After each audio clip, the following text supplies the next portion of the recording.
اس سے ہماری بہنیں درس حاصل کریں۔ جو بعض اوقات شوہر، یہ یاد رکھیں واجب ہے، فقہا نے واضح طور پہ لکھا، اگر شوہر میک اپ کا سامان لا کر دے تو عورت پر میک اپ کرنا واجب ہے، یعنی اپنے شوہر کے لیے۔ اب بعض کہتی ہیں بھئی میرا تو دل اچاٹ ہو گیا ہے، میں نے اپنے نفس کو مار لیا۔ اب شوہر بیچارہ میک اپ کا سامان لا کے وہ سائیڈ میں رکھ دیں گی، زینت چھوڑ دی ہے، سادہ سے کپڑے یہ وہ، اور وہ بن گئی جی پیرنی بن گئی ہیں، معروف ہو گئی ہیں اللہ والی۔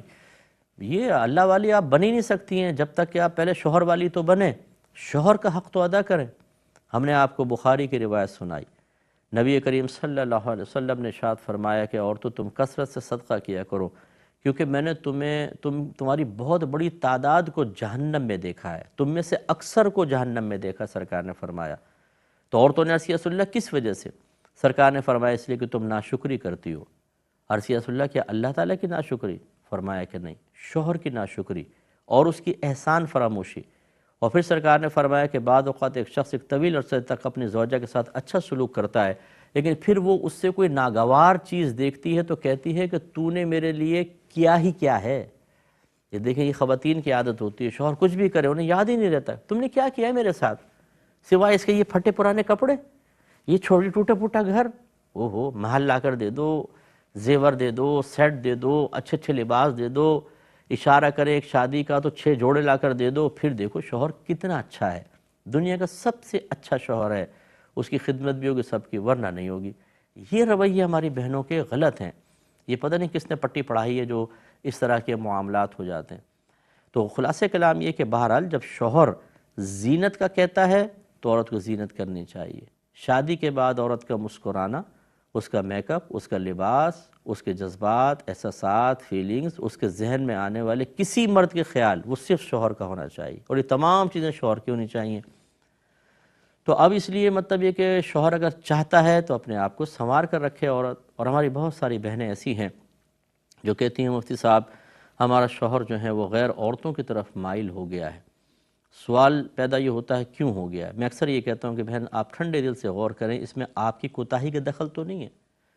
تو جو بہت سارے کیسز سامنے آئے ہیں وہ ایسے بھی آئے ہیں کہ بیوی توجہ نہیں کر رہی ہے، شوہر آ رہا ہے وہ اپنے ڈراموں میں لگی پڑی ہیں، اپنے اور کام دھندوں میں لگی ہوئی ہیں، شوہر کچھ اچھی بات کرنا چاہتا ہے، کچھ جذبات شیئر کرنا چاہتا ہے، وہ کہتی ہے میرے پاس ٹائم نہیں ہے۔ یہ کیا تم بچے بڑے ہو رہے ہیں تم چونچلے کر رہے ہو، الٹی سیدھی باتیں کر رہے ہو۔ وہ اب شوہر اور پھر اس طرح نہ میک اپ کرنا، نہ اپنی فٹنس کا خیال کرنا، نہ شوہر کے جذبات و احساسات اور فیلنگز کا، نتیجہ نکلتا ہے کہ شوہر بالکل مایوس ہو جاتا ہے، بعض وقت گھر کی طرف سے برائی کی طرف چلا جاتا ہے۔ تو میں اس کو یہ نہیں کہہ رہا ہوں کہ یہ صحیح کر رہا ہے، یہ قابل گرفت ہے، اگر ایسا ہے بھی تو شریعت یہ نہیں کہتی کہ اب تم حرام میں جا پڑو، لیکن بہرحال جو اس حرام میں لے جانے کا سبب بنا ہے قابل گرفت وہ بھی ہے، یاد رکھیں۔ اس لیے خواتین کو چاہیے کہ اپنے شوہروں کو اپنا بنانے کے لیے اپنے مزاج میں نرمی پیدا کریں، اظہار محبت ہونا چاہیے، شوہر کے جذبات، احساسات، فیلنگز کا خیال ہونا چاہیے، اور اپنے آپ کو سنوار کر رکھیں، میک اپ کریں۔ لیکن یہ میں بہنوں کو نصیحت کر رہا ہوں اس وجہ سے کہ بہنوں کا تذکرہ چل رہا ہے، یہ نہیں کہ شوہر کو بھی نہیں ہے۔ بات ہی ہماری تو یہ چل رہی ہے کہ ابو الدرداء ہی ایسا کر رہے تھے نا، تو یہ تو ہم سمجھا رہے ہیں، تو ہماری بہنیں یہ نہ سوچیں کہ تو فوراً نصیحت قبول نہیں کریں گی، طنز اور تنقید کرنے میں اتنی ماہر ہوں گی کچھ انتہا۔ ہاں جی مرد ہیں نا اس لیے مردوں کی وہ کر رہے ہیں، سیکھیں گے نہیں، طنز کر دیں آپ۔ اور اکثر بعض اوقات تو میسیج جب ہم کرتے ہیں نا اس میں مجھے اس طرح کا رپلائی کر دیتے ہیں، تو پھر میرا ایک ذہن بنتا ہے کہ میں تو ایک غیر مرد ہوں، ایک عالم ہوں، ایک مفتی ہوں، جب یہ مجھے اس طرح طنزیہ جملہ کہہ رہی ہے تو اپنے شوہر کا حال کیا کرتی ہوگی یہ؟ میرے ذہن میں تو فوراً ایک نیگیٹو چیز آتی ہے کہ یہ اپنے شوہر کا تو کیا اس نے دماغ خراب کر رکھا ہوگا۔ ایسی بہنوں کو ذرا سوچنا چاہیے، آپ کی زبان سے نکلنے والے الفاظ شوہر کو ہرٹ تو نہیں کر رہے، ایسے شوہر کو سوچنا چاہیے آپ بیوی کو نہیں تنگ کر رہے۔ اعتدال جانی بہن سے ہونا چاہیے۔